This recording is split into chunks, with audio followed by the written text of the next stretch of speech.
Bonjour à tous et bienvenue dans cette nouvelle explication. Aujourd'hui, on va faire un voyage absolument fascinant. Imaginez un instant que le corps humain est une immense forteresse. De l'extérieur, tout a l'air très calme, très paisible. Mais à l'intérieur, il y a en réalité une armée de défense incroyable, cachée et qui est littéralement sur le qui-vive 24 heures sur 24. C'est un monde microscopique, rempli de tactiques de combat, de batailles épiques et d'une mémoire à toute épreuve. Du coup, on peut légitimement se poser une question simple. Que se passe-t-il exactement à la seconde où un microbe réussit à forcer les barrières de notre organisme? Eh bien, dites-vous qu'une véritable bataille microscopique s'engage instantanément. Et vous allez voir, cette riposte ne se fait pas du tout au hasard. C'est une escalade stratégique réglée au millimètre près. Allez, c'est parti, on plonge dans le vif du sujet. Voici ce qu'on va voir ensemble. D'abord, on définira le système immunitaire. Ensuite, l'action immédiate avec les phagocytes. En 3, la défense spécifique des lymphocytes B. Puis, la destruction ciblée avec les lymphocytes T. Et enfin, on terminera sur la vaccination et la mémoire immunitaire. Première étape de notre exploration, le système immunitaire. C'est en quelque sorte notre base d'opération. En fait, le système immunitaire, c'est le grand réseau responsable de notre défense contre les microbes. Et cette carte à l'écran illustre vraiment brillamment comment nos troupes sont réparties. Regardez bien. Les cellules de défense sont en réalité fabriquées dans notre moelle osseuse. Ensuite, elles vont être stockées dans des casernes un peu partout dans le corps, comme la rate, le thymus ou les ganglions lymphatiques. C'est d'ailleurs exactement pour ça que quand on attrape une bonne infection, nos ganglions gonflent dans le cou. C'est l'armée qui se multiplie. Et ces fameux soldats, ils portent un nom bien précis en biologie, ce sont les leucocytes. On les appelle plus couramment les globules blancs. Ils patrouillent en permanence en utilisant nos autoroutes internes, c'est-à-dire les vaisseaux sanguins, et un autre réseau de liquide transparent qu'on appelle la lymphe. On passe à la suite. Que se passe-t-il quand l'alarme sonne? C'est l'action immédiate avec nos premiers intervenants, les phagocytes. Dès qu'un intrus franchit la frontière, bam, l'alerte est donnée. Les phagocytes débarquent pour une contre-attaque fulgurante. Ce qu'il faut retenir ici, c'est que leur action est immédiate, locale et innée. Ils ne cherchent pas du tout à identifier précisément le microbe, ils attaquent tout ce qui est étranger de manière non spécifique. Et petite astuce redoutable de leur part, ils peuvent envoyer des signaux pour faire monter la température du corps. C'est la fameuse fièvre qui sert en fait à freiner la multiplication des microbes. Plutôt malin, non? Et leur méthode de combat s'appelle la phagocytose. C'est un processus en 4 étapes, assez spectaculaire. 1. L'adhésion. Le phagocyte s'agrippe au microbe.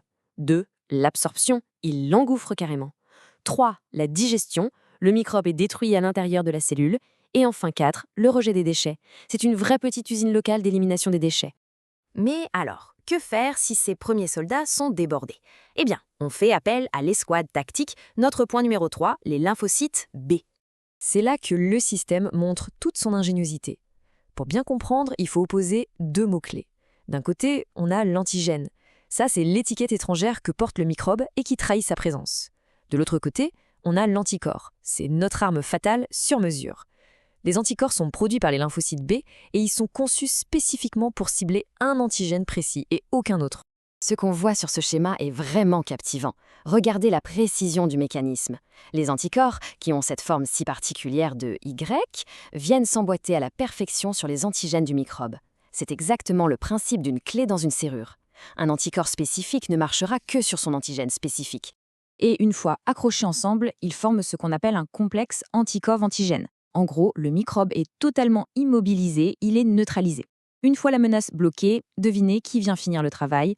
Nos bons vieux phagocytes de tout à l'heure qui passent donner un coup de balai et avalent Shizama devenu inoffensif. On passe à l'étape 4 et là, on monte d'un cran dans l'arsenal militaire avec les lymphocytes T, de véritables assassins ciblés. Le problème, c'est que certains ennemis, comme les virus, sont très vicieux. Ils s'infiltrent à l'intérieur même de nos propres cellules pour s'y cacher et s'y multiplier à l'abri des anticorps. C'est là qu'entrent en scène les lymphocytes T.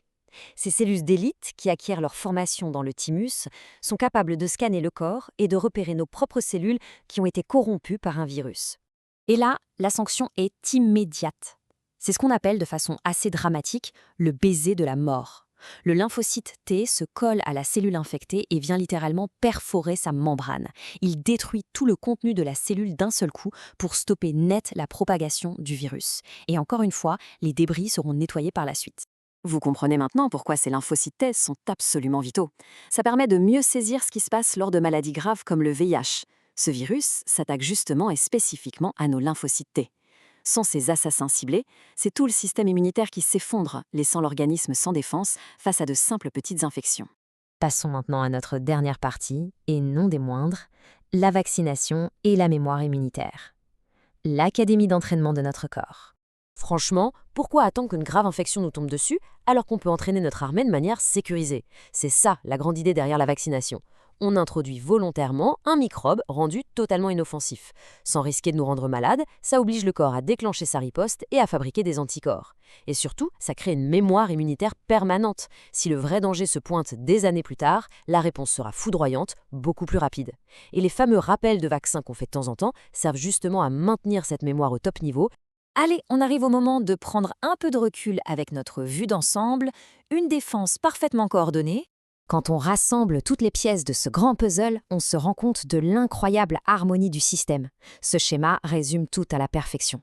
Dès qu'un intrus pénètre, on a d'abord la réaction rapide et innée des phagocytes. Puis, si besoin, le relais est pris par la réaction spécifique, les lymphocytes B qui envoient leurs anticorps comme des missiles à tête chercheuse et les lymphocytes T qui détruisent les cellules infectées en combat rapproché. Tout ça fonctionne ensemble dans une véritable chorégraphie défensive. Pour conclure, je vous laisse sur cette réflexion fascinante. Sachant que des millions de globules blancs s'organisent et luttent silencieusement, à chaque seconde, juste pour vous maintenir en bonne santé, eh bien, la prochaine fois que vous aurez un simple rhume ou une petite égratignure, vous ne le verrez plus du tout de la même manière, c'est certain. Notre organisme est une machine extrêmement intelligente et résiliente, et c'est vraiment une merveille de la biologie qui mérite un immense respect. Merci d'avoir suivi cette explication, à très vite.